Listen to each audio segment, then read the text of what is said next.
a bit mildly. So I decided to take a little time off the beginning of this session to just do a quick recap of pointers and user spaces, but tackling it from a slightly different angle to maybe clear up some of the fogginess in the mind, so to speak. If it's unnecessary, you better tell me now, but I'm sure you'd be happy to just quickly recap it.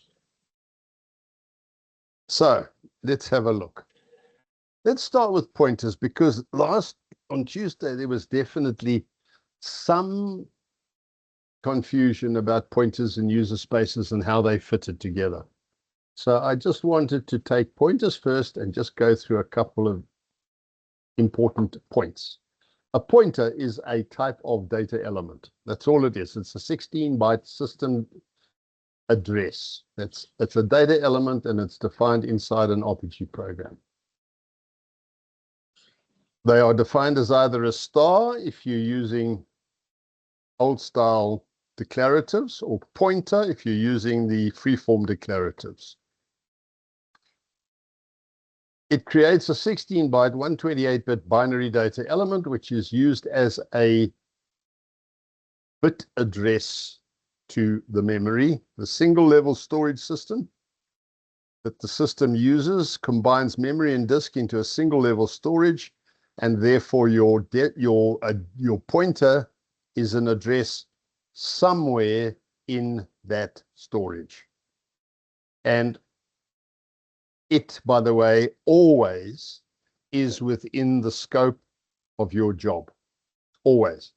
You cannot address an area outside your job space. If you try and do it by adding 6,200 million to the pointer, it will simply tell you that you can't do that, and I'm going to crash your job, because you're not allowed to address memory outside your allocated job space.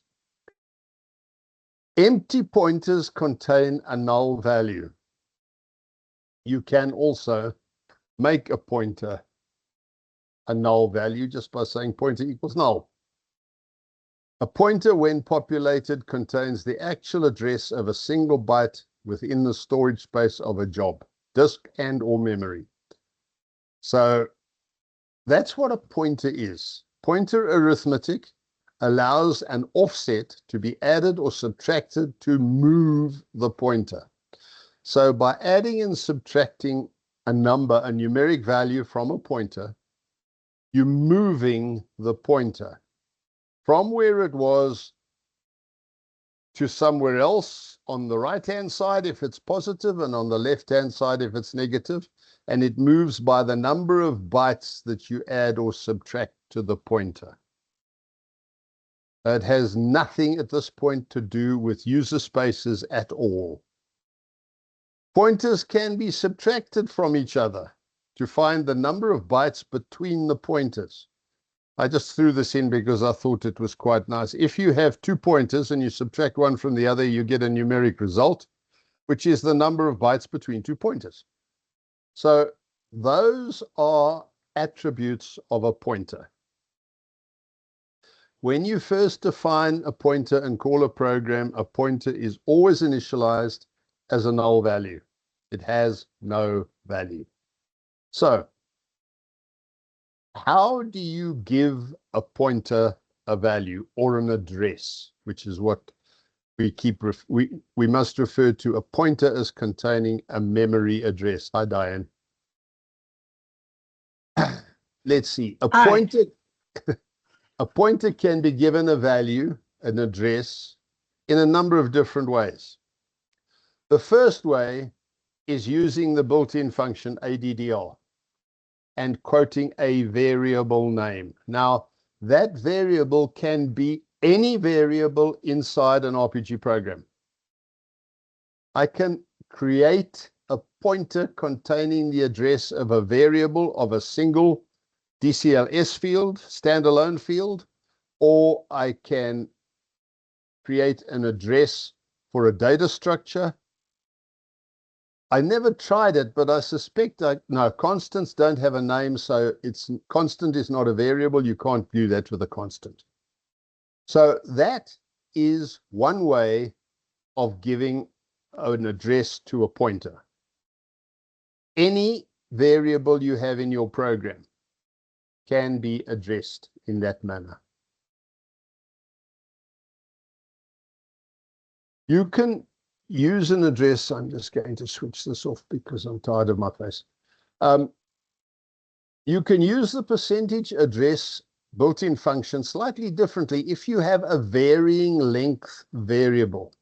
No doubt you are aware that if you've defined a varying length variable, the first 2 bytes or the first 4 bytes of a variable length variable are the length. You're aware of that, are you? Okay. So using the second parameter star data, you can get the address of the data in a varchar. If you use the first one, if you use this one on a variable length variable, you will get the address of the beginning of the variable, which is the beginning of the 2 or 4 bytes that form the length of the variable. So you need to use that extra star data on a variable length variable to get the start point of the data. So that's just a variant of the two. You can use the alloc built-in function. That returns a pointer value to a space which you have booked for yourself inside the jobs storage area. We talked about that the other day. It's called heap storage, and you can allocate yourself a certain chunk of it, and that chunk has an address as to where it begins. Please understand that a pointer points to 1 byte only. It does not point to more than 1 byte. It points to the first byte of the structure that it's addressing. It never points to anything more than that. You can use the API QUSPTRUS, which is to retrieve the pointer to a user space. That is an API that will return you a pointer value to the beginning of a named user space, wherever it may be. And you can assign a pointer value from other pointers. You could say pointer 1 equals pointer 3 plus 62 bytes. Or pointer X equals pointer Y minus 27 bytes, or any of that type of thing. You can say pointer 1 equals pointer 2. You can assign a value or an address to other pointers. And the last thing is you can set a pointer to a null. You can say pointer equals null and it becomes blank, and anything that is based on that pointer disappears. This is the important thing. A pointer is useless on its own. You have to base something on a pointer to give that pointer meaning. If you make the pointer null, whatever you based on it disappears, vanishes from sight. You can't see it. It's gone. So those are how you set, and those are the only ways you can set a pointer address. Then there's not a lot of them. This is the most common one that I use. The variable. If I'm setting addresses within my RPG program, and this one here I use when I'm working with user spaces. And then, of course, assigning from other pointers, or the arithmetic part of things, adding and subtracting from the pointer, I use significantly lot of. So those are the ways of giving a pointer an address. Any questions at this point in time about what I've said Is it clear? As you can see, there's no reference, except here, there's no reference to user spaces. Then I took the two examples I gave you and I turned them into a little bit more of a graphic representation so that you weren't just looking at code on a green screen. I was going to make cartoons because I thought that that would make it easier to come to grips with it. This was the code that was in that example. There is the user space pointer. Please remember USP is a name. You can give it any name you like. Try and be realistic about the names you give it, meaningful. I have then created a data structure called user space, which is based on that user space pointer and has two fields in it. Because the user space pointer, USP, is null, it has no value, this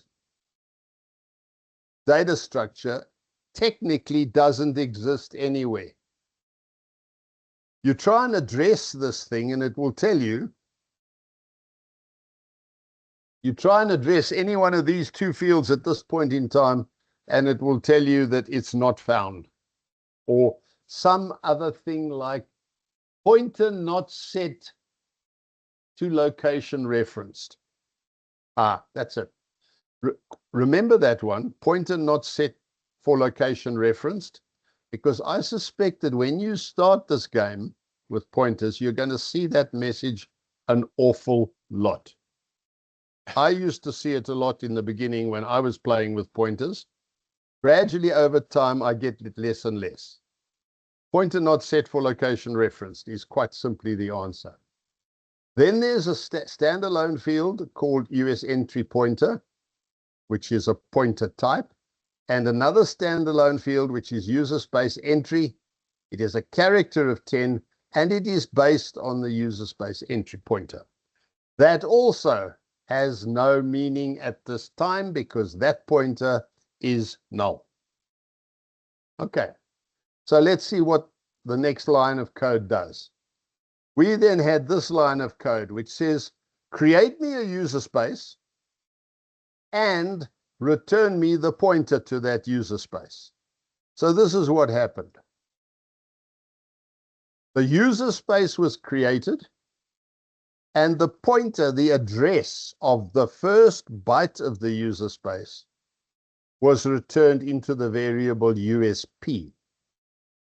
Now that immediately means that the USP pointer has a value. It's based on data structure, then becomes real. It becomes live. So actually, that's what you get. There's the number of entries, 4 bytes. And there's the entry length of 4 bytes. This, by the way, is a 10-digit integer, which is 4 bytes in memory. Do you use these binary fields a lot, Bernard? I don't Diane? think so. Joel? Do you use them a lot? I don't think so. You don't think so? They are very, very convenient, and a lot of APIs. In fact, almost all the IBM APIs use binary as numerics. All numerics are binary defined.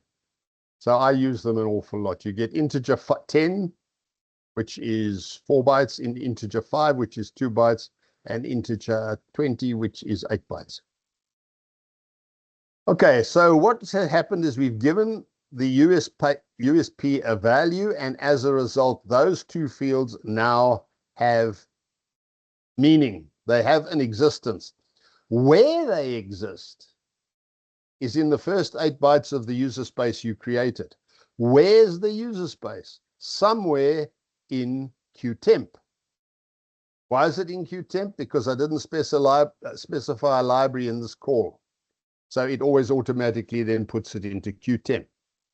The only thing I know about it is that the user space pointer points to the beginning of it. Next statement. Use S entry pointer equals the user space pointer plus 8. There is your pointer arithmetic. And what happens to that is your user space entry pointer points now to that position. And that means this value, USENT, which is based on that pointer, now suddenly exists. But it doesn't have anything in it. There's no data in it. It exists as a field. It starts on that byte indicated there, and it is, as we know, 10 characters long. What next? Right, now we've got a little loop. What we're doing with this particular data structure, as in example 1, is we're loading a whole series of 10 character fields into this user space, possibly an array or a list of program names or a list of whatever. The first thing we do is we set user entry equal to something, and immediately the user entry is filled with a value. Wonderful stuff. Then what happens, and this is where I think things came a little unstuck. I then add 1 to the number of entries. This is the number of entries here. I add 1 because I've just added 1 entry. Then I add entry length of 10 to the US entry pointer, which moves US entry down there. Why? Because US entry is based on the pointer. I've just added 10 to the pointer. Therefore, the field known as US entry moves down to there. I then go fetch the next record and go back up the loop, and it fills that in. So I fill in the entry, add 1. Now this new number entry says 2, and I then move it again, and so it goes on. And that will go on as many times as you want it to. It's working off the same loop, and it's the same trick, moving this field down the user space by 10 bytes each time you execute that loop. Of course, processing this user space is almost exactly the same, except instead of that statement there,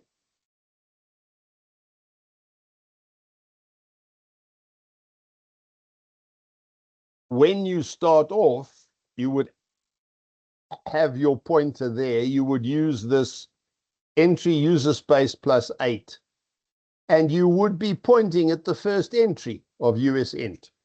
You would then process that entry, add 10, process the second entry. So the processing that you would do when you were processing this would be in a for loop. And how would it be controlled? For number of entries, or entries equal number of entries. Oops, sorry. You would do a for I equals 1, 2, number of entries. That would mean you would process the number of entries that were in that user space simply by processing, stepping down 10, processing, stepping down 10, until you had processed the number of entries in that user space. Did that help?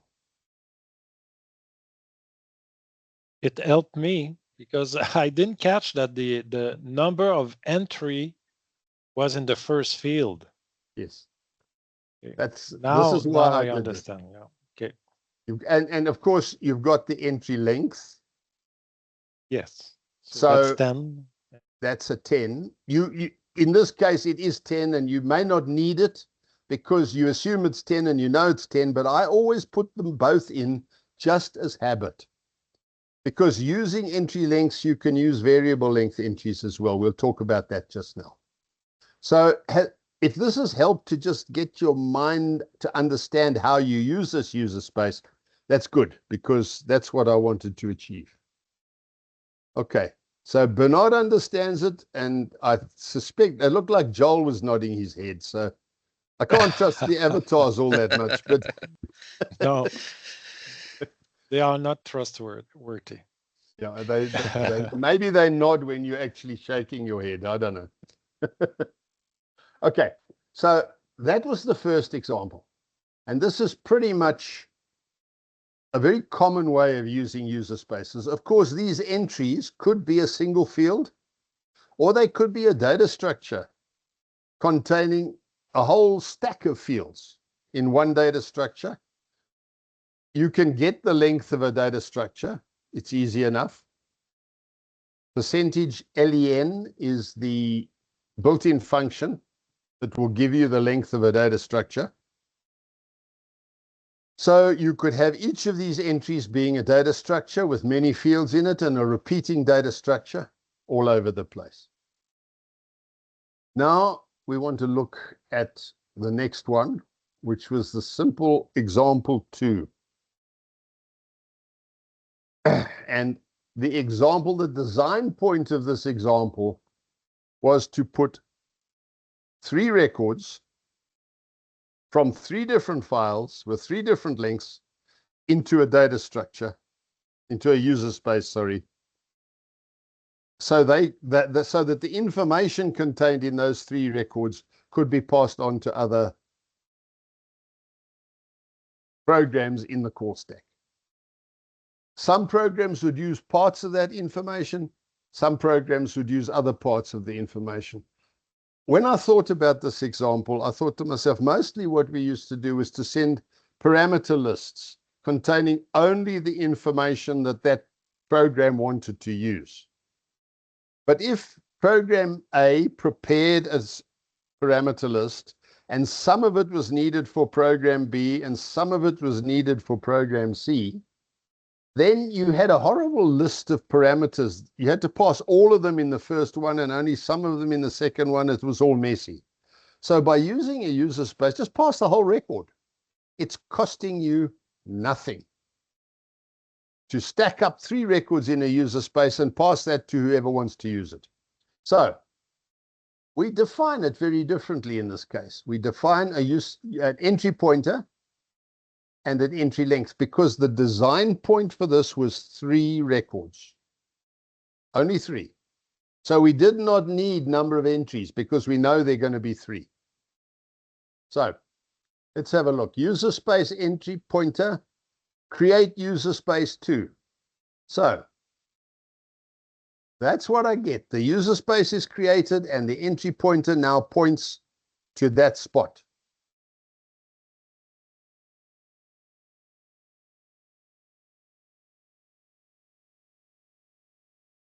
That field there becomes the entry length because that is based on the entry pointer. So the first 4 bytes, oh my goodness, sorry, that's a mistake. I should have left it and said spot the deliberate error. I left out the INT10 in that. Oh dear, that's stupid. Entry length is actually a binary for 10, INT10, integer 10, which is 4 bytes, which is the entry length. How dumb is that? Anyway, by the way, Bernard, thank you for whacking me so fast after the last session. I really appreciated that.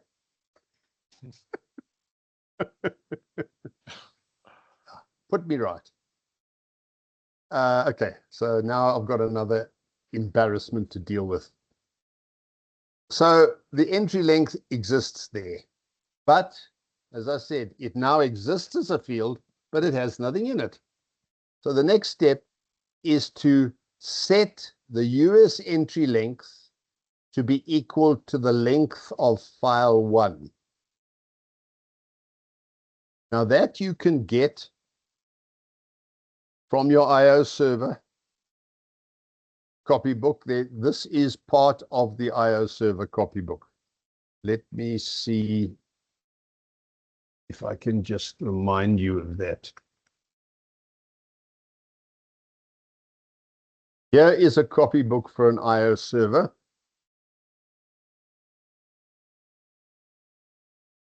This is pretty standard, and all of them contain file name plus an L, and it is initialized to be the size of the record. So that field contains the length of that record. Okay, stop me if there's any questions whatsoever at any time. Right, so we put the length in there, it's there. And then the next thing we do is we add 4 to the entry pointer.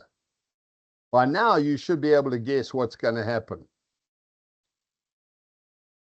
The entry pointer changes to point to that spot,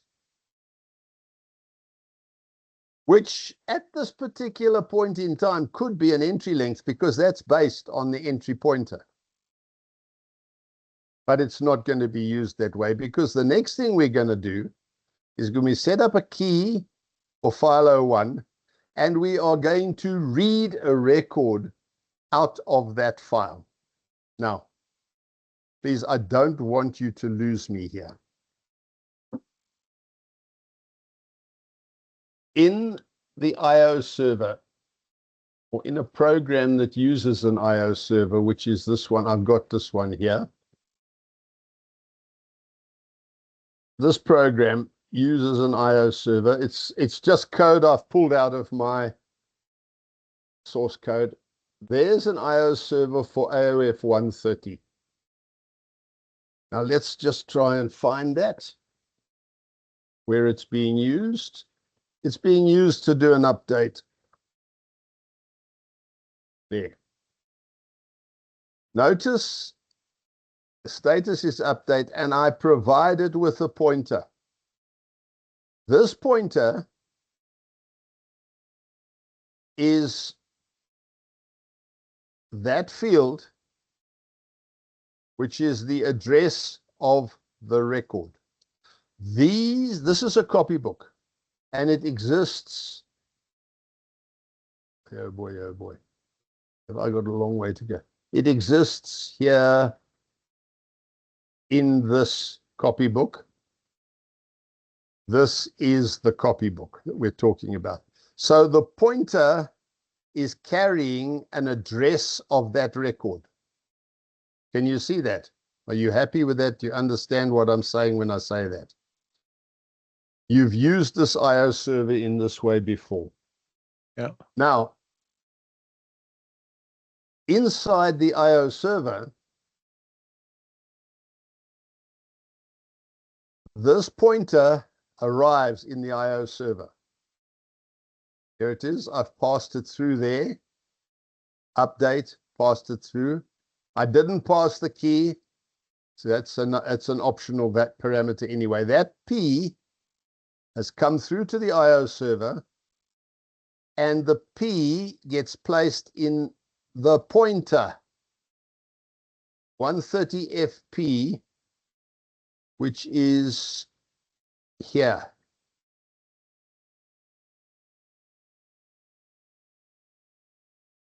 In this program, this is the I/O server program. Now look at the record. The record is based on 130p. Now 130p is actually the address of this record from this program. Are you with me? So yeah. This pointer is actually not pointing to anything in this I/O server.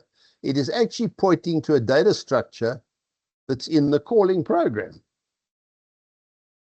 And the pointer, when it is passed to an I/O server, is actually a pointer which tells the I/O server where it needs to put the record. And in this particular case, with the one-to-one relationship, this pointer passed to the I/O server tells the I/O server to put the record that it reads or updates or whatever, to put it into that record there because of the address that it was given. So it's putting the record actually into the calling program. Comfortable with that? So when I call this I/O server here, when I call this I/O server here and I say, read me a record with that key and place it in the area or the structure identified by that pointer, I'm not telling it to put it into my program. I'm telling it to put it there. So using that pointer in my I/O server means that the next step is that the record will be written directly into the user space by the I/O server. Now, please don't make the mistake of thinking that this all magically appeared in one day. It didn't. It's taken me years to evolve this whole style of doing things, but it does make it very economical when you want to mess around with stuff like this. So what I have here is I have the record where the orange blocks are. Its entry length is there. And now I'm simply going to add the entry length, which is this green blocks here, to the user entry pointer. Remembering that the entry length is the number of orange blocks that there are there. So I'm going to move this pointer from there to there.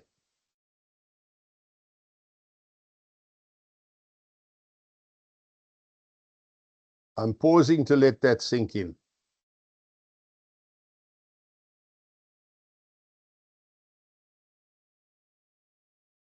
So what has happened is I've entered the first entry, the first record into the user space with, you've got to admit, a pretty compact set of instructions. Now, the next step I take is I put file 2's entry length, the length of file 2 into the entry length. Now, the entry is moved. It's now here. So when I put the length of file 2 into the entry length, it goes in there. Then I add 4, and now I've got the pointer there. I set my key up for file 2, whatever that might be, and I do exactly the same thing for file 2 that I did for file 1. Using the same pointer, and record 2 gets written into the user space.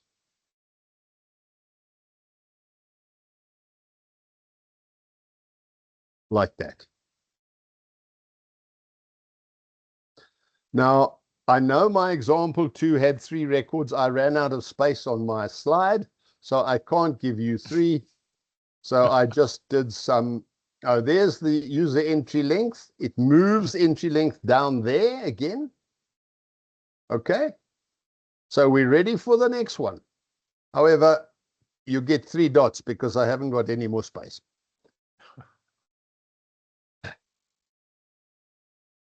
You see that I can actually load a user space with a set of records, be it from the same file or from different files, and make that user space available to any program I want, including, and I point this out very, very, very seriously, including any service programs or enterprise services you may call in the process.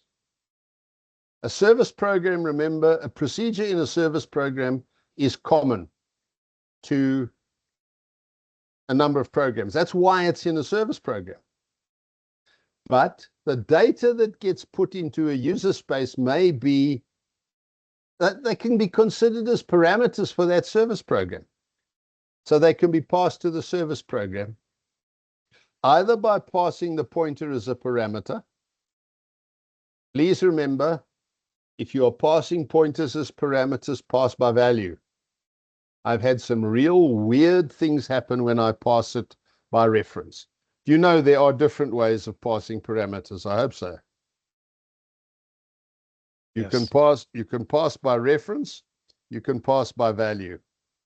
You can indicate that a parameter is a constant, i.e. nobody can change it, or you don't mark it as a constant, which means that it is actually a in-out parameter. It can be returned, changed. Those are the various different things. Most of them I just keep as constants, but pointers pass as value, because things go funny when you have a reference to a reference, because passing a parameter by reference is in fact passing the pointer to that parameter. And if you're passing a pointer to a pointer, it becomes a bit tricky. So pass by value. Has this helped to clear the fog a little bit? Yes, Tommy, but user space, you use them all the time, or just when you think that it's going to be used somewhere else into the stack? Oh, I use them to, I usually use them, I use them all over the place for all sorts of things. I mean, in AO, for one example, I have a user space for, I think there's about a dozen different files that I want to pass down the call stack. You know, when you go in at a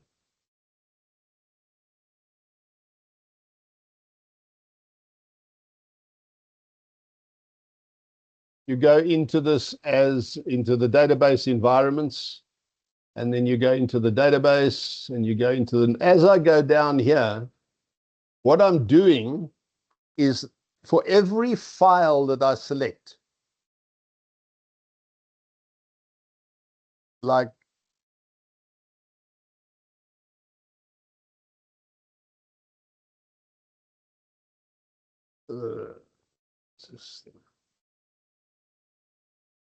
every one of these that I select, for example, this is a record in file AOF 030. When you select that, I put that record into a user space. It's called AOF 030 if the user space has the file name.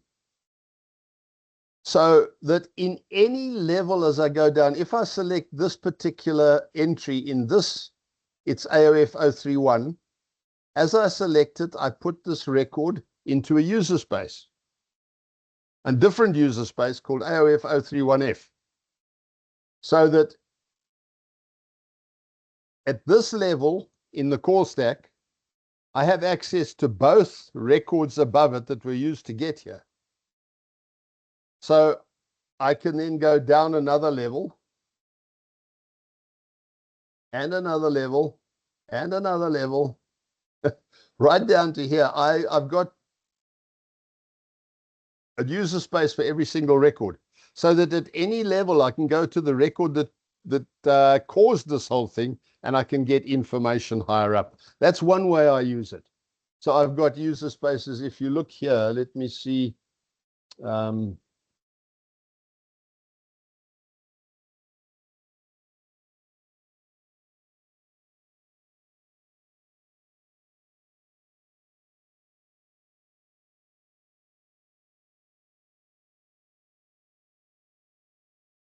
No, I can't.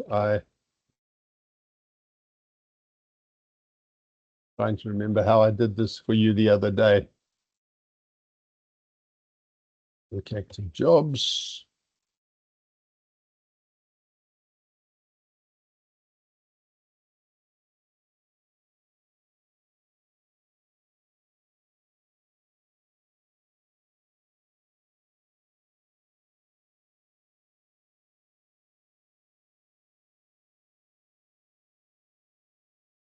No, I can't remember how I did it.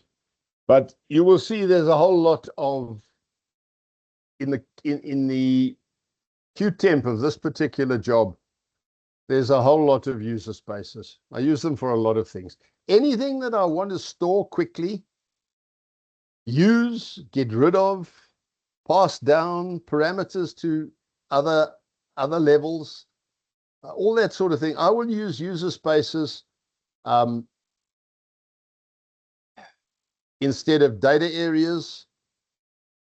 I use user spaces instead of local data areas. I stack up information in user spaces, which can be used by a lot of different levels and different parts of the application. It's just as you feel you need that information to be held onto for a little while or passed on to somebody, I use a user space because it's magic. Once you get used to them, I know you guys are probably a little bit, what's the word? Foggy about it at the moment. But once you understand how simple they are to use, because you can see how little code it takes to populate. And of course, the converse of this is just as simple. How to process and read a user space is just as easy. And you're working with a pointer that you can move around all over the place. So yes, yeah, I use it. Yeah, Tommy, for the next program, for example, yeah, if I want the next program to work with file 02, then it needs the pointer for file 02. So basically, you need to tell the next program that file 02 is at that pointer. Oh, I do. So how do you do that? Okay. Understand that if I'm in the next program and I want to use file 2, okay, what do I do? Well, the first thing I do is I've either received the pointer to the user space, but in this particular case, I probably haven't. So I retrieve the user space pointer using that API. Those APIs, by the way, I will give you. Okay, I will give you them as source code so that you can just compile them and understand them. But I do a retrieve user space API and I will get the pointer to that byte there, correct? Yeah. Because that's the pointer to the user space. Now, what is in the first 4 bytes of that pointer? That's the length of file 1, but Correct. how do you know that it's file 1? Because by design, this user space is carrying 1, 2, 3. Okay. You know it by design. It's by design, yeah. So all I do is I add 4 to that pointer. But before I do that, in fact, I don't. This is the entry length of the first record, okay? So I add this entry length plus 4 to the pointer. And what does that give me? That gives me that, doesn't it? Yeah. If I add that entry length plus 8 to the pointer, what do I get? The first pointer, the first byte of the record. The second record. If I want to get the first byte of the third record, what do? I take the pointer I add this plus record 12. length. Yeah. It gives me that. I add that plus 12, and it gives me the, you see what I mean? It's simple, basic arithmetic. Again, you have to know how your user space is designed. Okay. I could have an array of offsets across the top here. Offset 1, offset 2, offset 3. And then I could load them according to those offsets. It would mean that this wouldn't be a length of this record, it would be an offset, but I would need both offsets and lengths. Yeah. Or would I? If I know that this second record is file 2, I don't need to know the length, because if I define file 2, then that gives me the length of that record.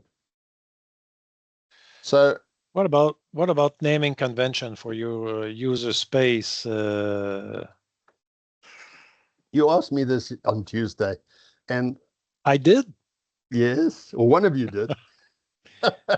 Because let's my question is really, I guess, that a user space is it's got to have a unique name anyhow, because if the structure is different from one user space to the other, I guess we should not reuse the same name for different user space.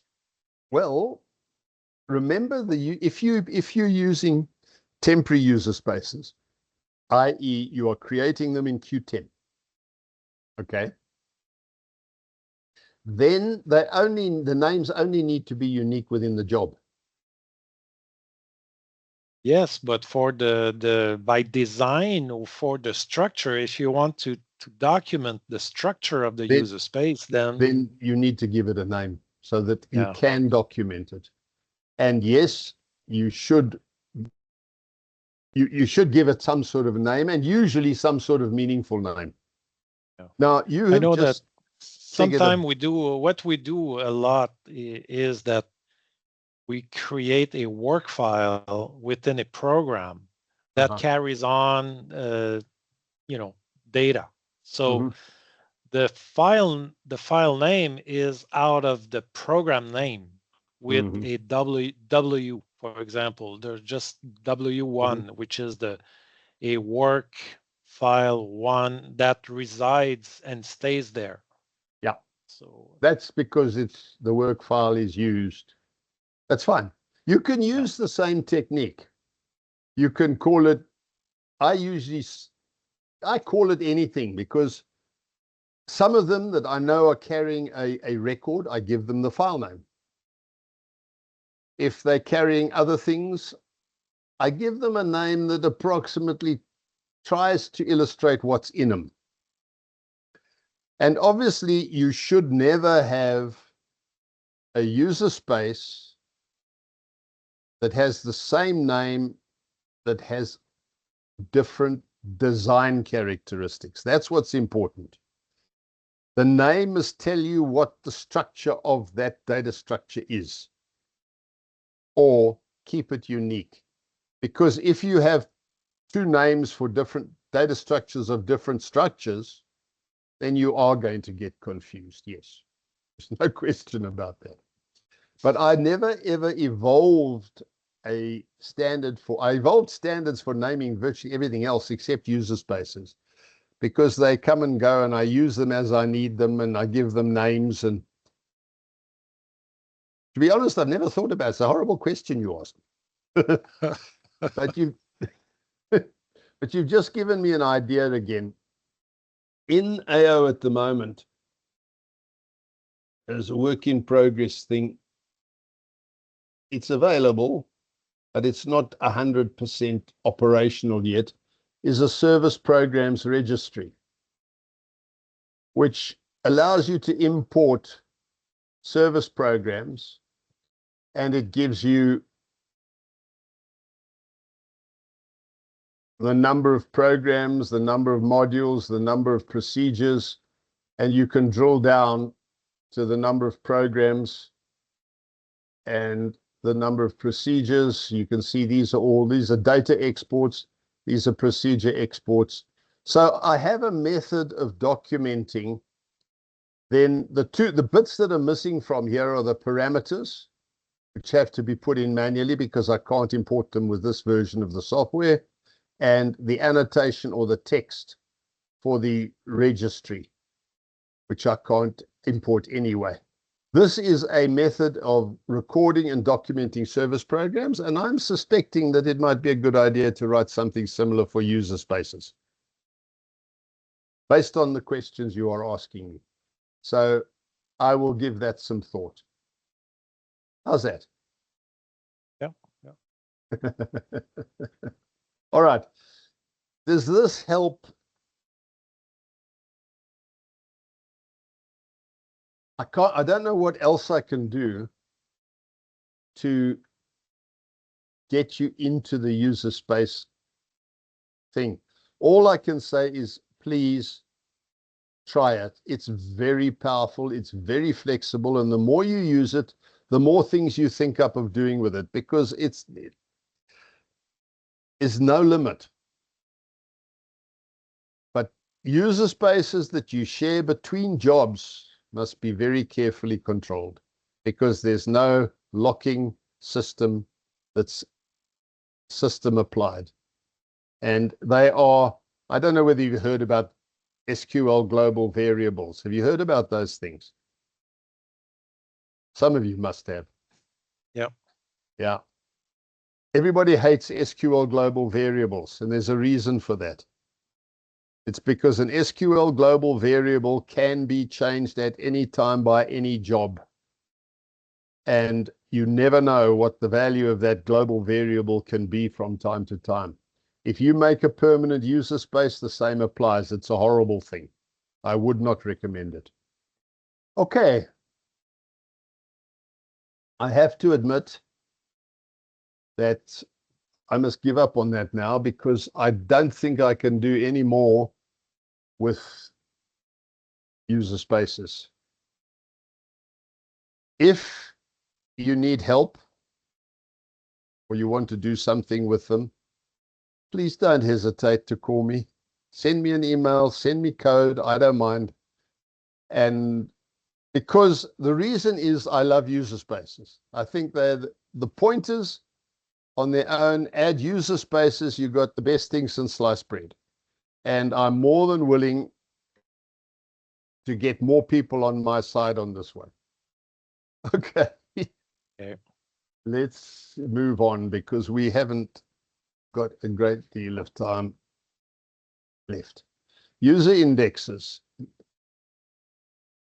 I said to you that user indexes are to user spaces the same as data queues are to data areas. They've got the same sort of relationship.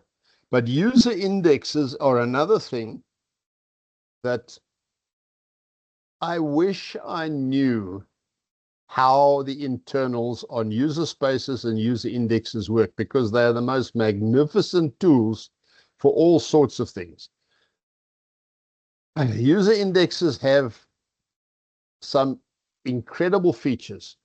The only way I can talk about user indexes is to talk about the APIs that the system provides to work with user indexes. Again, you have to use the APIs because these are system managed objects, and you have to use the APIs to use them. Otherwise, you've got nothing. So let's have a look. There are create, add, delete. Create user index, add entries, delete user index, remove entries, retrieve attributes, and retrieve entries. A data queue, correct me if I'm wrong because I haven't used them for a long time, but a data queue is destructive read. When you read a data queue entry, it's a destructive read, is it not? What do you mean by destructive? I.e., you read it and it's no longer in the queue. You can't read it again. Oh, okay, yeah. Is that I correct? think so. Yes, I think so. I think it is. Yeah. User indexes have similar things, except the retrieve user index is non-destructive, i.e. you can retrieve it and it's still there, so you can retrieve it a second time. Remove user indexes retrieves it and takes it out. So that's a destructive read of the index. Yeah. So it's got both. Now I'm going to look at the create user index in the manual, because it's the only way we can find out. A user index is a space that is again managed by the system and has two sizes. And it expands as much as you need it to, and it contracts when you reduce its size. It uses the minimum amount of space. I'm going to view your version, not mine. Right, let's have a look at some of the parameters. This has got 15 different parameters. The first are required. There are 10 required parameters, and then there's a few of upgrades. This, by the way, is how IBM upgrades its APIs.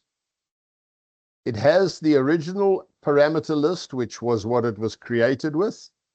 And then every upgrade, they stick parameters on the bottom end. And these parameters are optional parameters.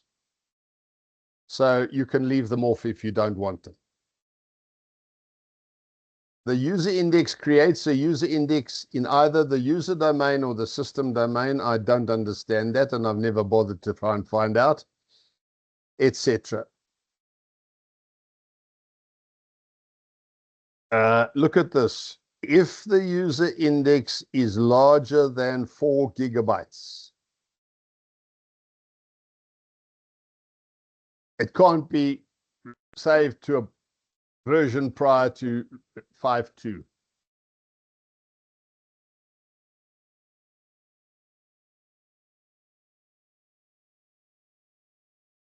Four gigabytes. That's big. That's big. Yeah, it can hold an awful lot of stuff. Let's have a look at the parameters one by one. Obviously, you need a name for the index. Remember, we're looking at the create parameters. You need a name, the name of the index being created. The first 10 characters contain the user index name. The second 10 characters contain the library list. The schema. What am I talking about? The library list, the schema. Indexes mostly created in QTemp if you don't want to keep them. These are not forced to permanent storage. They are deleted when those libraries are cleared at sign-off. Same as user spaces. Exactly the same. Extended attribute is the same. You can give it an extended attribute if you want to. I hardly ever bother. Here is where things begin to get a little hairy. The entry length attribute. You've got two. You've got an F, which says the entries are of fixed length, or V, the entries are of variable length. You can create a fixed or a variable length user index. You can only put entries of the same length into the fixed one. A variable length entries, you can put entries of any length into a user index. Right, the entry length is a bit complicated. For fixed length entries, the values are from 1 to 2000. 2000 is the maximum length of an entry. Valid values for variable length entries are 0 or -1. A value of 0 enables a maximum entry length of 120 bytes. Now, I do not know why this was done, and I don't understand it. and a key length from 1 through 120. A value of -1 enables a maximum entry length of 2000 and a key length from 1 to 2000. So you choose to cap your entry length at either 120 or 2000. I suspect this has got something to do with the internal management of a user index. I don't know, but this is the law, and you need to deal with it. So you have to know what you want to use the user index for. That's the thing. 120 was the maximum length allowed version 2 release 2. So I presume that's what it's all about. Now here's where it gets very interesting. You have a key insertion indicator. A naught is no insertion by key, i.e. the entry does not have a key. 1 says the insertions are by key, which means you can give each entry a key. And when you put the entry into the index, it automatically puts it in sequence, i.e. it auto sequences the index entries as they go into the index. How it does it, don't ask me. Haven't a clue. But I promise you, it works. I use it and it works. Here, depends whether you want to write to auxiliary storage on each update to the index. This is to force the updates to static storage or to permanent storage, rather than have them floating in memory. Because remember, a lot of the management for these user spaces and user index is actually done in memory. And this indicator forces it to static storage. So if the updates are important, it's all about crashes. If I have a crash, my program fails, I could lose some of the entries out of an index. To be honest with you, I've never worried about that at all, but it may be relevant if you have continual power failures or you got programs that keep crashing because somebody didn't code it right. No offense meant to anybody. Right, optimization. This is to tell the system whether you want to optimize this index for random references or you want to optimize it for sequential references. This is all about how you're going to get at the entries in an index. Are you going to be picking them out randomly by key, or are you going to basically read them sequentially out of the index by key? Remember, you don't have to write them in sequence. The index does that for you, but it likes to know how you're going to take them out so it can optimize for that particular method.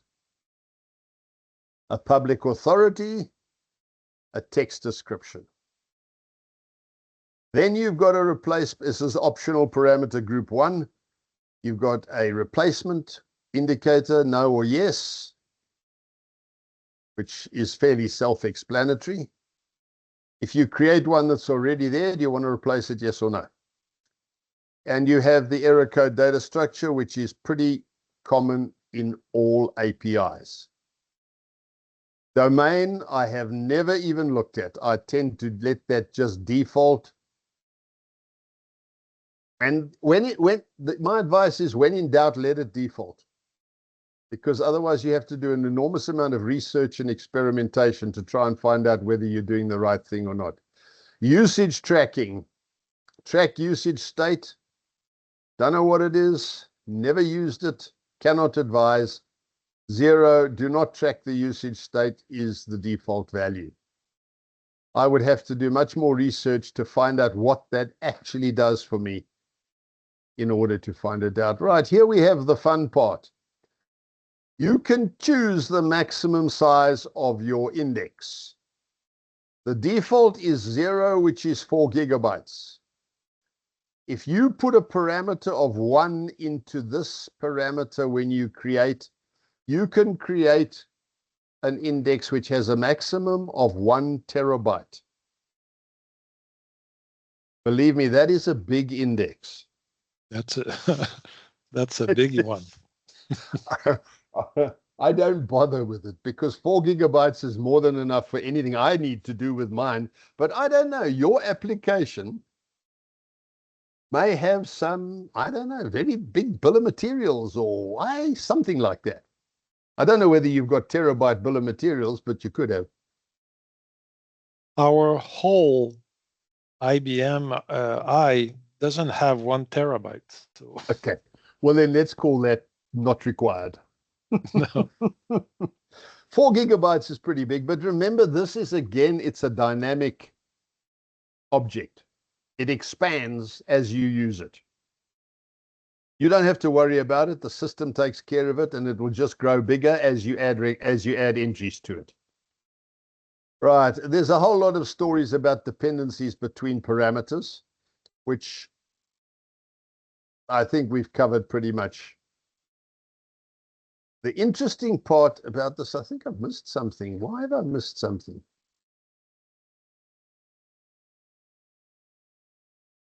I missed a parameter here.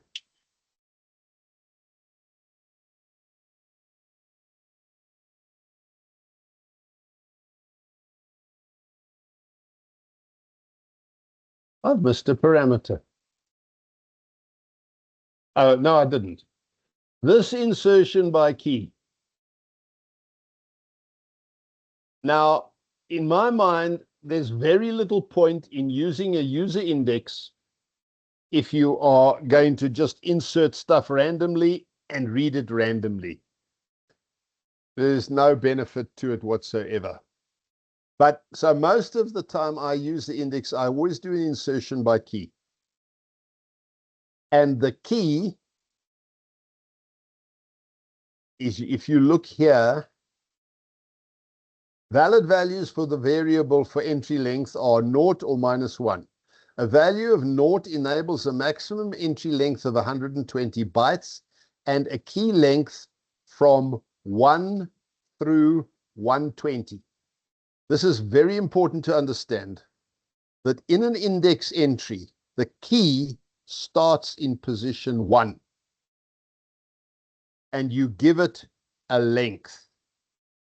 So you design your index entry to have its key at the front. You will notice that in every single one of my physical files, my keys are always at the front of the record. And there's a very, very good reason why I've evolved that habit. This is it. I can take a record and I can put it into a user index entry and it will automatically sequence itself the same way as my physical file is sequenced. So your keys start at 1 and have a length of X. That you specify when you write the entry. So insertion by key, if -1 enables a maximum entry length of 2000 and a key length from 1 through 2000. So you can have a key that is equal to the whole record. I don't know why anybody would want to do that, but you can. Okay, so that is the create function of the user index, create user index. I very seldom use any of the optional parameters, except possibly the first one, where I put in the error code, because I like to have the error code structure kicking back if I need it. So creating a user index has a name. Now, you will notice here, there is no retrieve user index pointer. User indexes are not managed by a pointer. And I'm sure that relieves you greatly.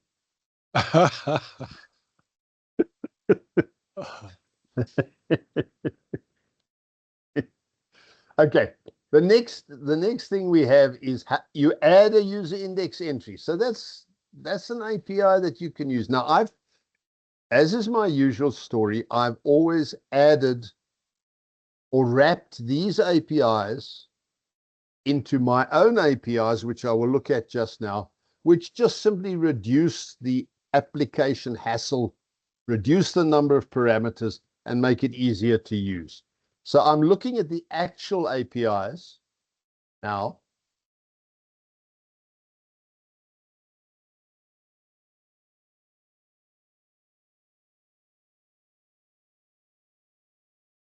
This is adding user index entries.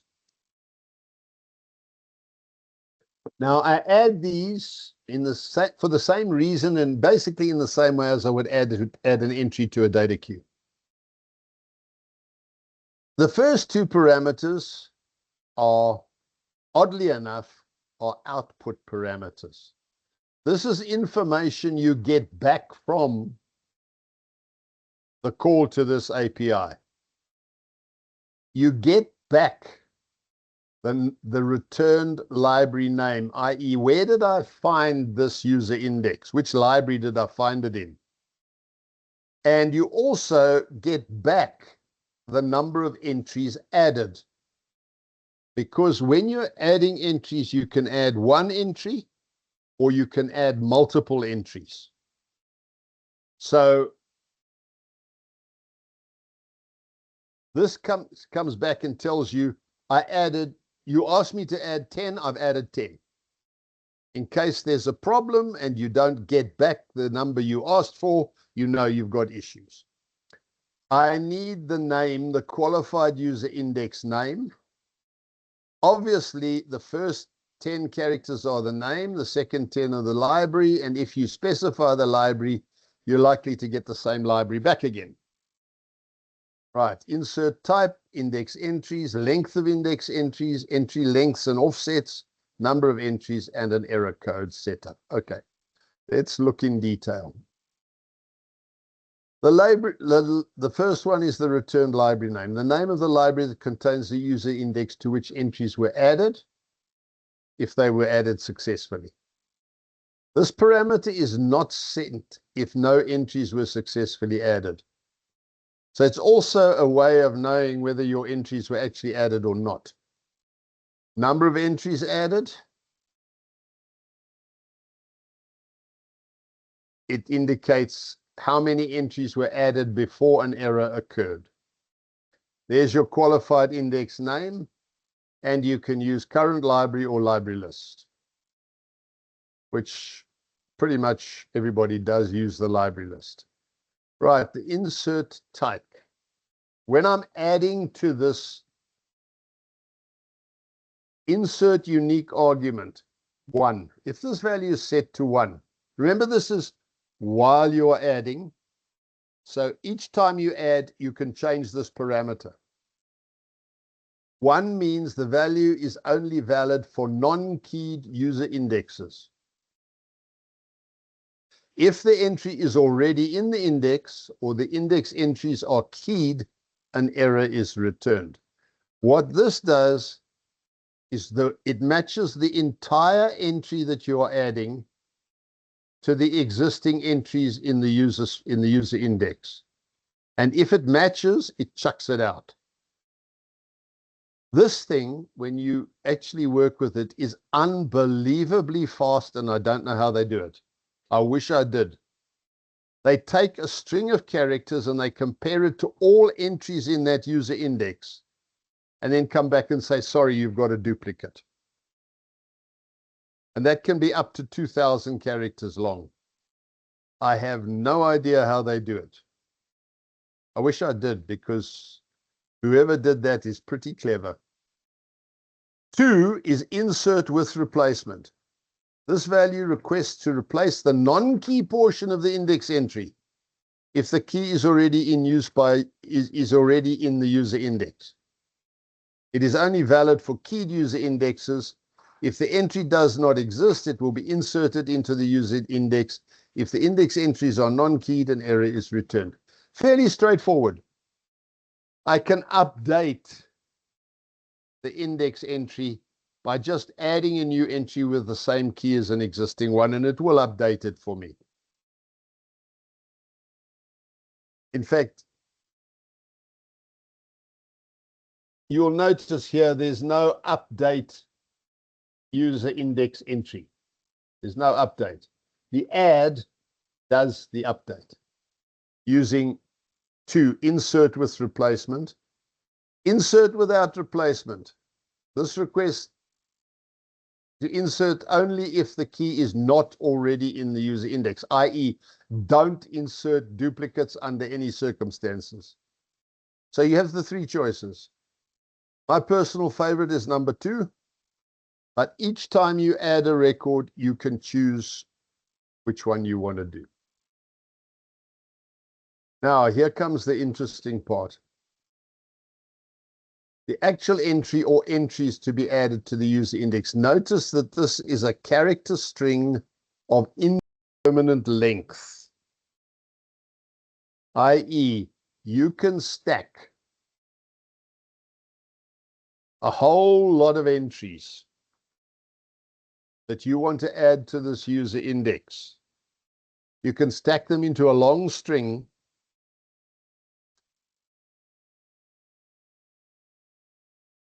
If the user contains fixed length entries, this parameter is processed using the entry length specified when the user index was created. Makes sense. If the user index contains variable length entries, this parameter is processed using the information contained in the entry lengths and entry offsets parameter, i.e. you need to, in a variable length situation, you need to provide it with the length and the offset of each entry to be added. We'll come to that just now.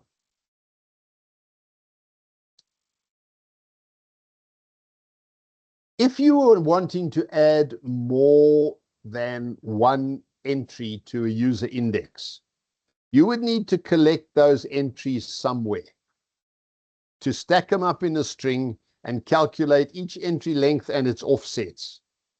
What would you use to collect those user entries to add to the user index?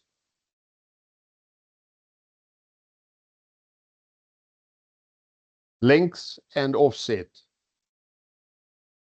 Come on. What about a user space?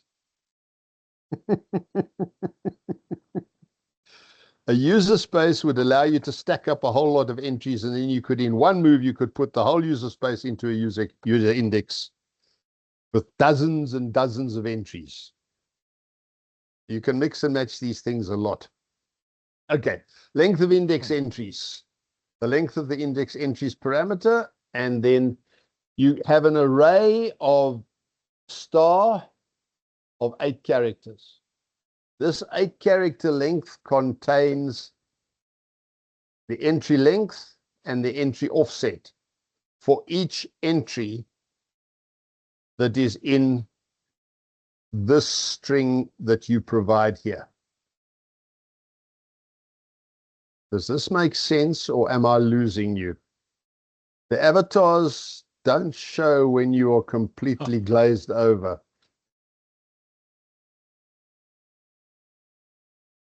You collect a whole lot of entries. Now, to be absolutely honest with you, I haven't used this.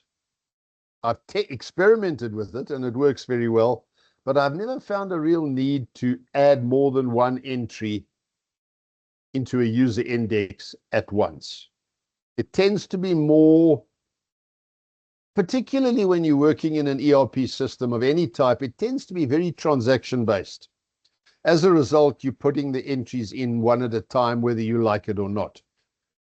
The multiple entries is more a SQL concept, which I'm not very used to. So the entry lengths and entry offsets, and here you specify the number of entries. Now, in most of the cases, I specify 1 because that's all I'm doing, but note the maximum. They're not shy. You can build up to 4,095 entries into a string, and then you can add them all at once to the user index. Very, very high performance, but probably a little complicated, unnecessarily so, unless you have a very good reason for doing it. The reason I'm bringing this up is because you need to know that it's available, because you might come across a circumstance where this is exactly what you need to solve a problem. And hopefully when that time occurs, you will hear a little bell in your head ringing and say, hang on, Tommy told us something about this. Let me see if I can find out what it was about. That's my hope. Okay. Your entry length, entry offset entries are like that. They're binary 4, 2 fields. And you have one of those for each entry you want to add. Okay. That's adding user index entries.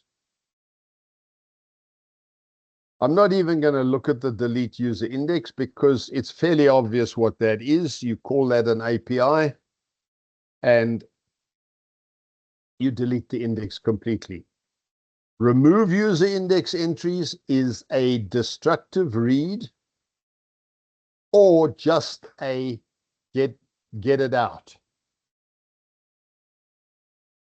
Have you used data queues a lot? Are you familiar, put it this way, are you familiar with data queues and how you work with them? Well, we do use data queue in one situation, and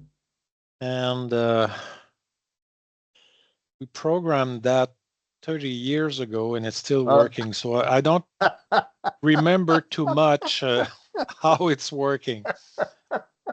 Maybe Diane does. Boy, I relate to that statement more than you know, Bernard. Really, I've been there. I've been there. Look at something. I've looked at things that I wrote 20 years ago, and I've thought, who on earth wrote this garbage? And then I look and say, oh, it's me. Yeah. Okay, removing user index entries. Let's not dawdle too much on this. You can choose how the first parameter is output, tells you how many entries were removed. And if you want to, it returns the entries that were removed. Can you see there's a variable output character there? These were the actual entries that were removed. So you can remove, or you can just remove as you read. Length of the entries removed.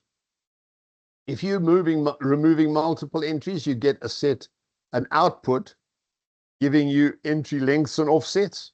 It's identical to putting multiple entries in using lengths and offsets. You use lengths and offsets to get them out. It returns a library name. It asks you for the name of the user index and the format in which the format of the user index entries that were removed. What is the format? The maximum number of entries is 4095, again, and the removal type. So this is where it becomes interesting. You can provide a removal criteria, and you remove all entries that are equal to the removal criteria, greater than, less than, greater than or equal, less than or equal, first, last, and between. You can remove entries between two arguments. That's pretty powerful. There's your remove criteria. You specify the criteria to remove, the length of the remove criteria, and the offset, remove criteria offset.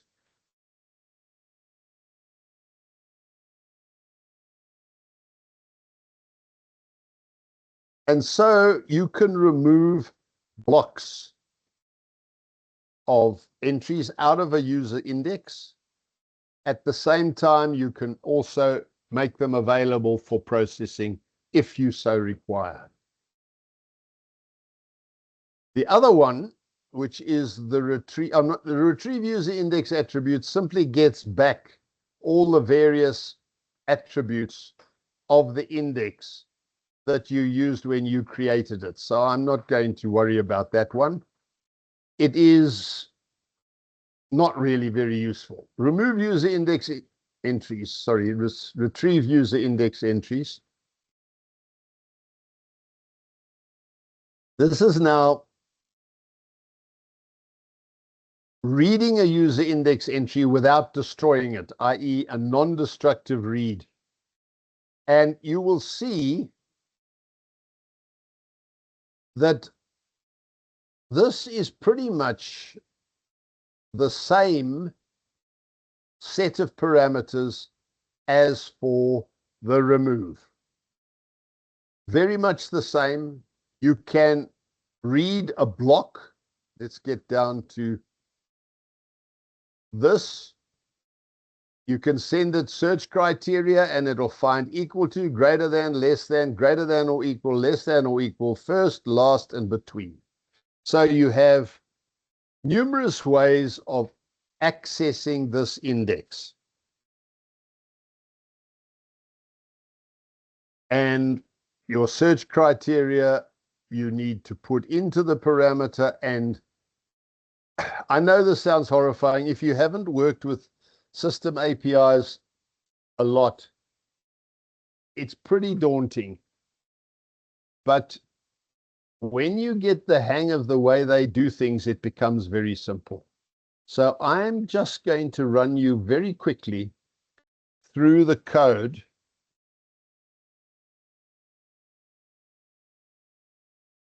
Before we go back to triggers, I'm going to run you through the code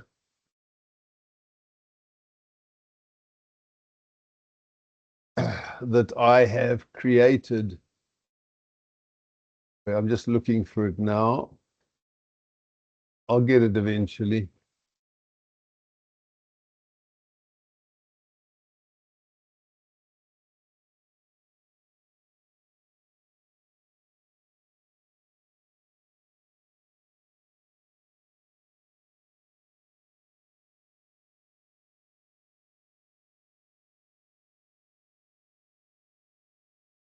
This is the module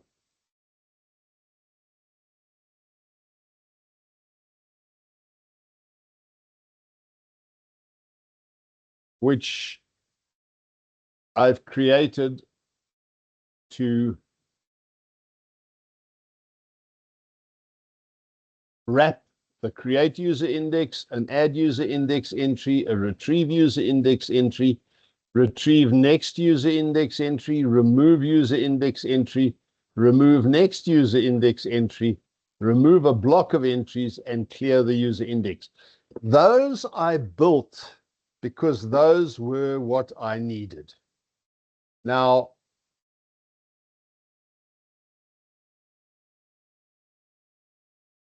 they will probably be enough for you until you understand how to mess with them. But you will notice none of them involve multiple entries.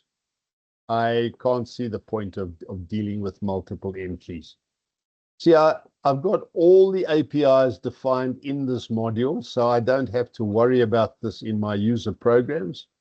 And here, let's take the first one.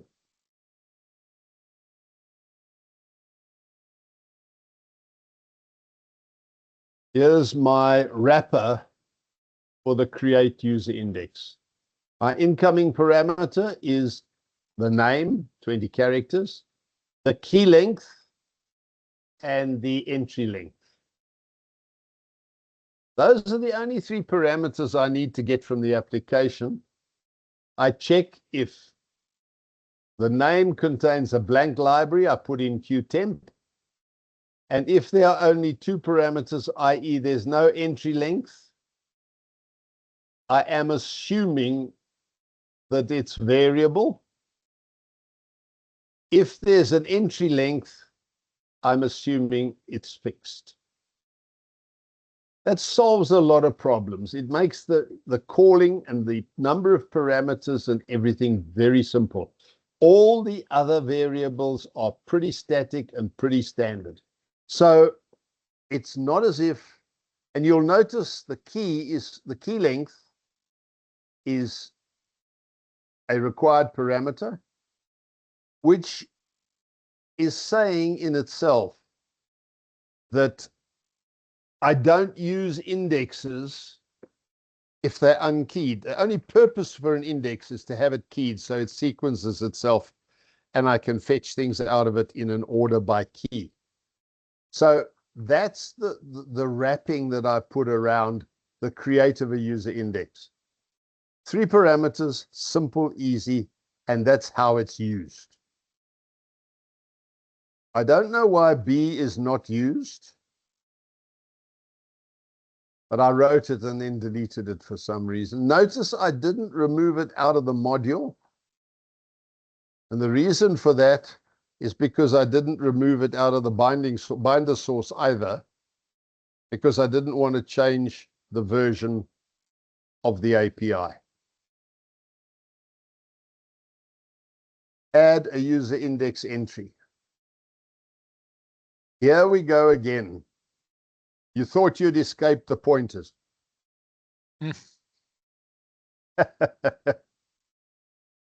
Provide the name of the index and the pointer to the entry that what you need to be added and the length of that entry. Here I have an entry field of 2000 characters based on that pointer. So this here is the entry that I'm adding, but I'm picking it up from the calling program because of that pointer. I'm sure you're beginning to understand very clearly why I like pointers so much and why it makes it so easy to work with them. Notice pointer is passed by value. Again, check for the blank and put in QTemp. Clear. Now I've got some data structures here because of the way the API needs to work. I clear the AE structure and I put the length. The AE structure is here and I put the length in there. And then I do that. Add user index LR, which is that.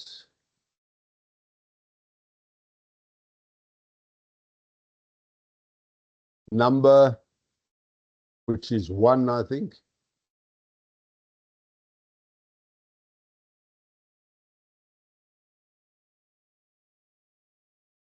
I actually wrote this so long ago, I don't even know how it works. You see what I mean, Bernard? I actually feel exactly what you feel. Yeah. But as you can see, I have filled in the parameters. I'll have to look at this a lot more closely. But those are the parameters that are required and add, and I'm always only adding a single entry. I don't. And of course, at this point, the user index is either keyed or unkeyed, but it's always keyed in my case. You don't have to specify the key because the key occupies a defined number of bytes at the front of the entry. Here's the retrieve user index entry. Same again. User index entry name. The pointer that I need you to put it in. That's the space you need to put it in. So I'm sending you the pointer to it. Entry length and key length because I can retrieve using partial keys. So if my key is 20 long in the entry, but I want to retrieve only where the first 10 characters match, I can put the key length in as 10. and that will retrieve. So here is your retrieve statement. You can see there's a long string of parameters which you don't need to fuss with. That's why it gets wrapped up in these user. Now I'm going to send you, I'm not going to then retrieve next user index is the same set of parameters, and it's simply, as I said, I can't remember exactly how this works. If number is naught, oh, number is a return variable. Tells me how many. So if I didn't retrieve any, I turn the indicator off. Otherwise, I move the entry into this, a substring.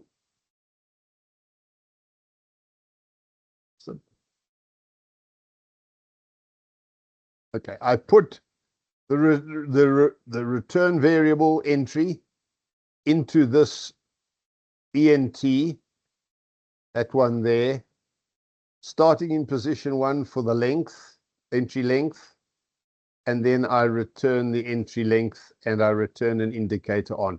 So basically I'm putting this, what I got back from the retrieve, the RV, which is the return variable, I'm putting that back into ENT, which of course is because of the pointer going back into the calling program. So this is where pointers are very powerful to pass stuff in and out of all sorts of places.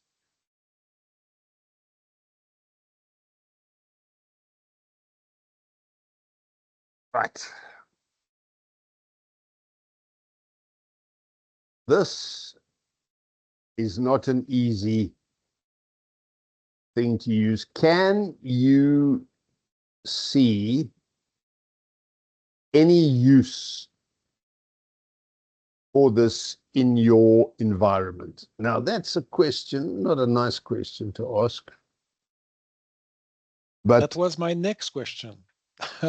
In what situation do you use a user index? Because my understanding is that a user space is not indexed, but a user index is.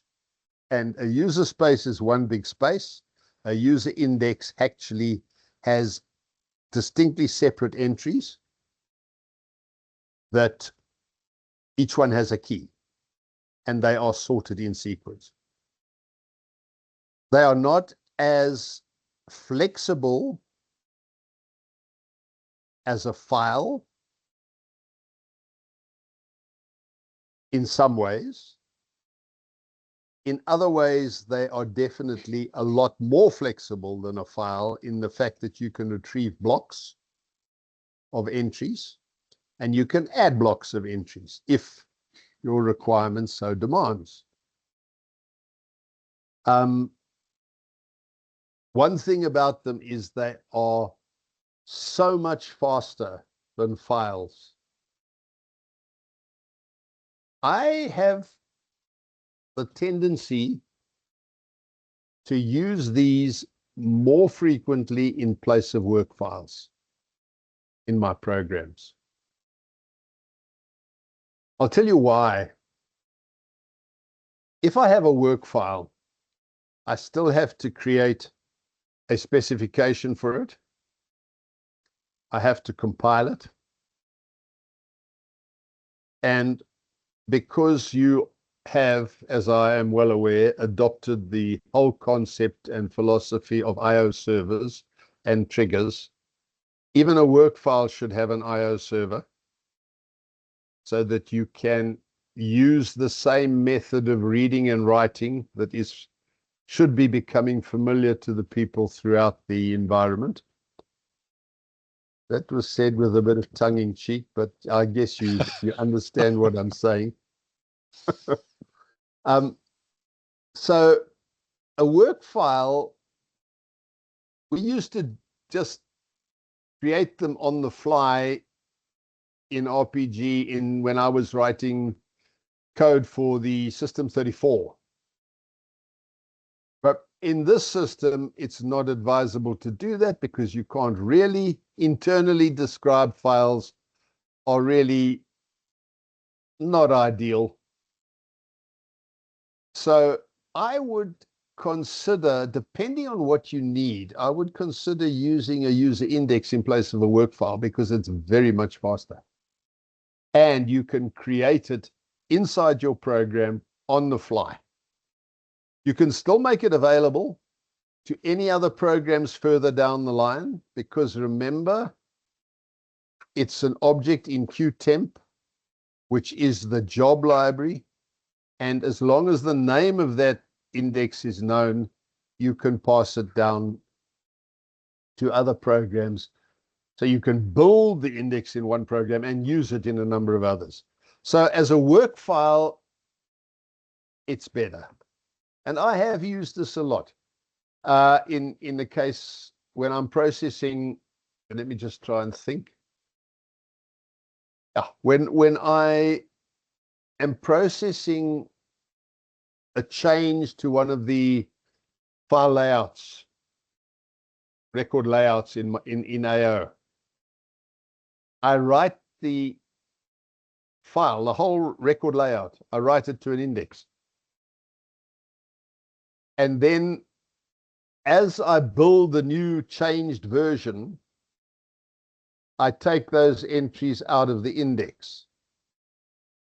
Anything that's left in the index was what was deleted, was an entry deleted from that file. You follow what I'm saying? It's a way for me to determine what is not there. I fill up an index first and then remove all the ones that are there. What's left is what has been taken away. So I have a list of deleted entries. I've used it that way on a couple of occasions. There are times when, as a work file, it is extremely useful. And I'm sure that if you know it's there and you know what its capabilities are, and I am going to give you the code for it so that you will actually see it there, and maybe that will keep it on your mind. And you might find that is useful. I don't know. Maybe loading up a bill of materials in one program and processing it in another program. You can change the key. You can put fields onto the front of an entry, which would, if you make that part of the key, as you read them out of a data file and change the key, you put them into the index in a different sequence, which may be better for certain types of processing, and it's very fast. Even faster than creating a logical and reading logical files, and certainly much faster than creating a SQL view select. So yes and no. It's a debatable thing, but I feel I had to cover it because it does form the pair. The user space and the user index are recommended. Well, are the new user objects that are system powered and are therefore very fast. Okay, let's go back to, oh, yes, there's another reason you're going to be using a user index anyway, because we come back to this. Now, do you remember this thing we saw before? We had this check legacy, which looked at the call stack and found which library the call came from, and that determined whether it was a legacy program or not a legacy program. And you didn't think you liked the idea very much of moving programs from one schema to another. So we decided to take that out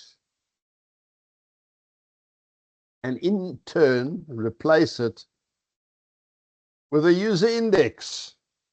That could be it, yeah. Yeah. The user index is going to contain 10 characters per entry. It's a short user index. It's going to have a 10-character entry, and the key is going to be 10 characters long. And because you are not comfortable with it, because this is the first time you've ever seen it, I am busy building that for you. I'm also busy building the command to maintain it and the program that the command drives. So I'm building that for you so that you can see it in action. This is one application where it is, this user index is a permanent index. It will be built into your production library, I would imagine, which is where it will be available to all your trigger programs. Because remember, your trigger programs, this legacy program is part of the error handlers now, and that will be using this not legacy program to tell it whether it's legacy or not. I want to show you the code that we modified. If I can, I had it here.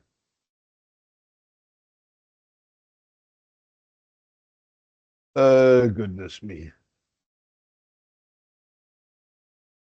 Here it is. Right.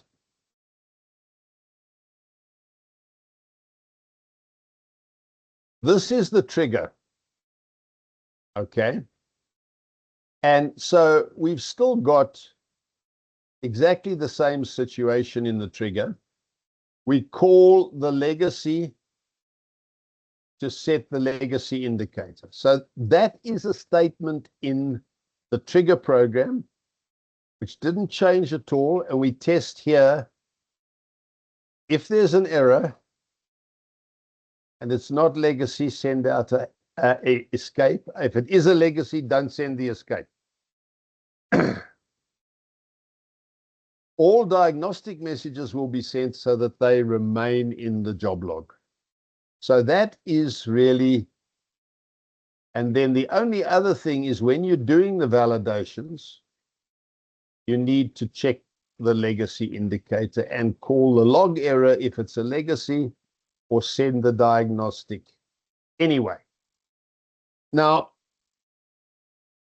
I am working on the template for this. I didn't have much time, unfortunately, due to the rushed nature of it, but I will have all of this code available for you next week. It will be available and sent to you possibly on Monday. Okay. So I want you to peruse it very carefully. Now, let's have a look at what, oh, sorry, I'm being stupid.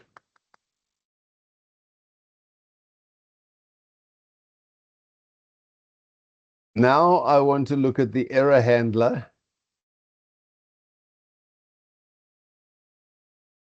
Yeah, the module in the error handler that actually handles the legacy and the log error. It's the legacy one that's particularly of interest because of the user index. Now, you will notice here I have included a source copy of the copybook that is the retrieve user index entry. And there you can see there's the name, there's a pointer, there's the length, and there's the key length. Okay.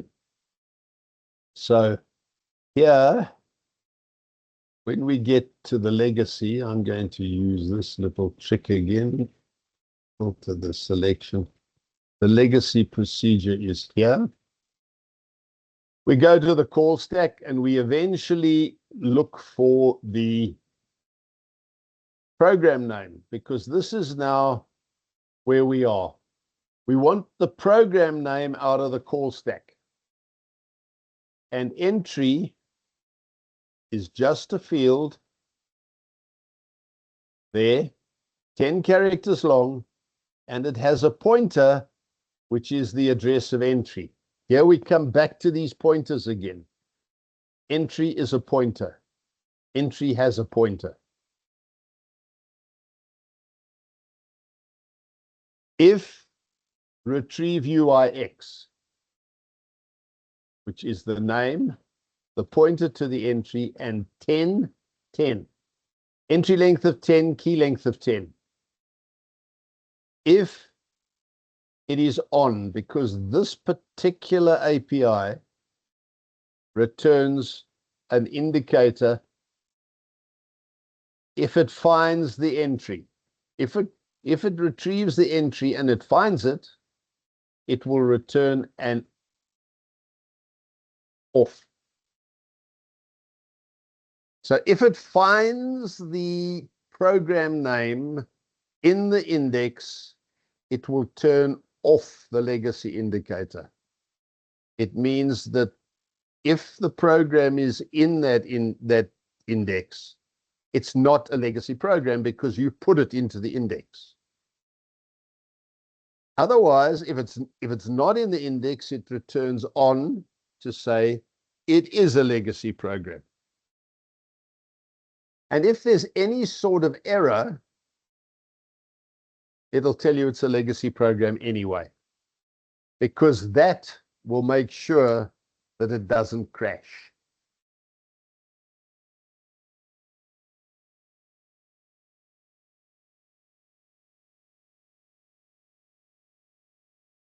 Because if this returns not legacy, I won't send the escape message. I will log the error. So that's the safe part of it.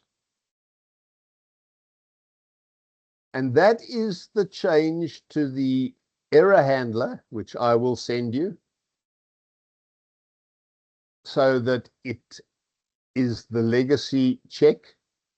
And that was the change. Rather than looking at the program library to see which library it was in, we're looking at the index, which is going to be maintained so that you can put the programs you've changed to handle trigger errors, put them into the library. Now, I will do the template for this trigger, and I will finish the maintenance, and I will send you all of this code, but I'm sending it to you as source.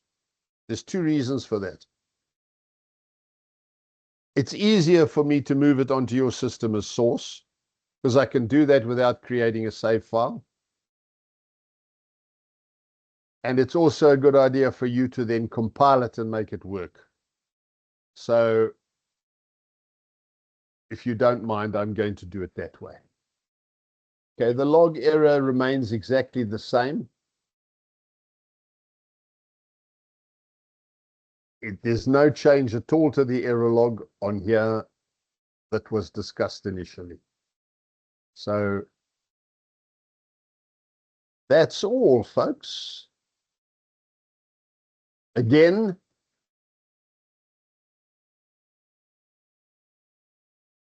quite a difficult session, because these are concepts that are not so common. No. Yeah. Who what? No, I agree. I agree with you. It's not that common. I saw Diane wipe her forehead. I don't know whether that she did it again. Is that your avatar? What are you doing, Diane? Your avatar is wiping your forehead.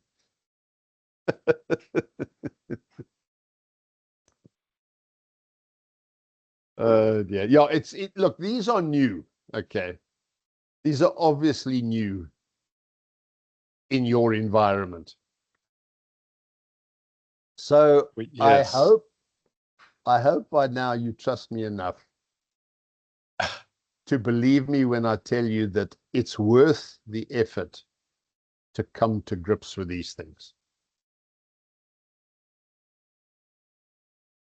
because they do allow you, particularly more than anything else, the concept of pointers. They allow you to compact your code and make it much better performance and much slicker, cleaner and easier. That, together with service programs and IO servers or input-output servers, those concepts with the triggers as well, all eventually boil down to reducing your lines of application code. And please, people tell me I exaggerate this. Between 60 to 80% of your lines of code that you have in your current applications will disappear. Genuinely. People say that's ridiculous. You can't do that. It's impossible, but it's not. Consider one field and the validation required and how many times in different programs you do the same validation. You put that into a trigger, all of that goes away. How many times do you calculate tax in dozens of different programs, or commissions or discounts or that sort of thing that are created multiple times all over the place? You put those into service procedures, that's all gone. As you work through this, and when you get to the ultimate goal, you will find, if you bother to keep the records, you will find that you probably have 20 to 40% of the code you had before you started. But it's not something that we can give Joel to do over the weekend. It's just not possible. Oh, I don't know. Maybe, Joel, how do you feel about it? Well, maybe 2 weekends.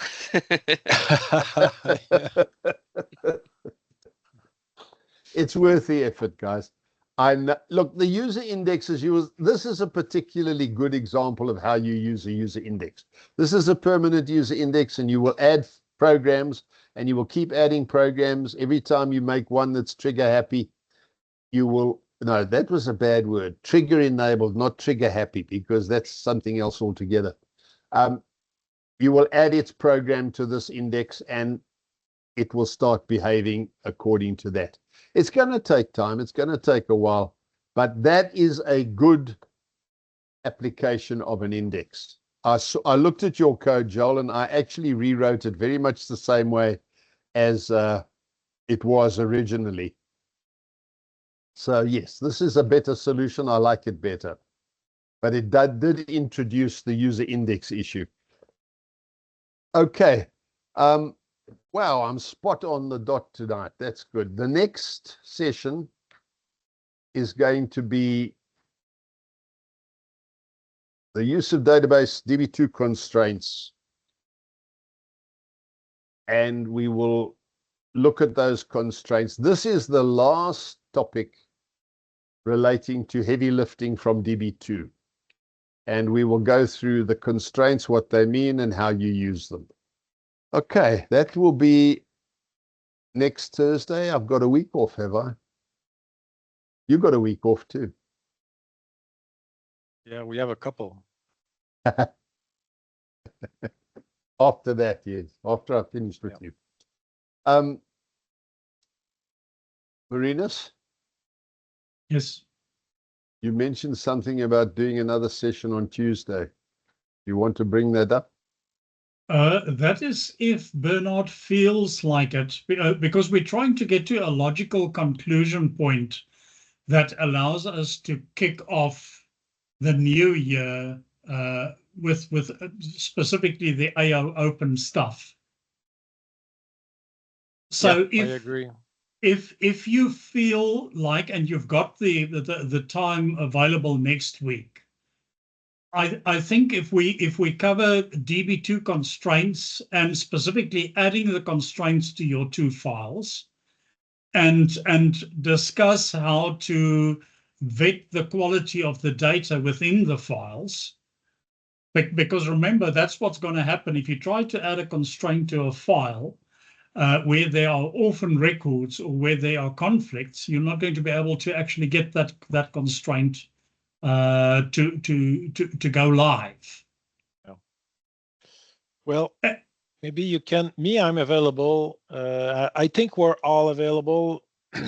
Well, If we have objection, I don't know about my people, but next Tuesday, same time would be good for me. Look, I would like to do it next Tuesday in case I need Thursday, if you know what I mean. Yeah. Okay. If I get to Thursday and I haven't finished where I want to be, then there's no way of actually getting there until next year. Yes. Let's do it on Tuesday. All right. I'm sorry, but I have to leave. I have something else. Okay, no problem. We will book it for Tuesday. Are the rest of you guys okay with that?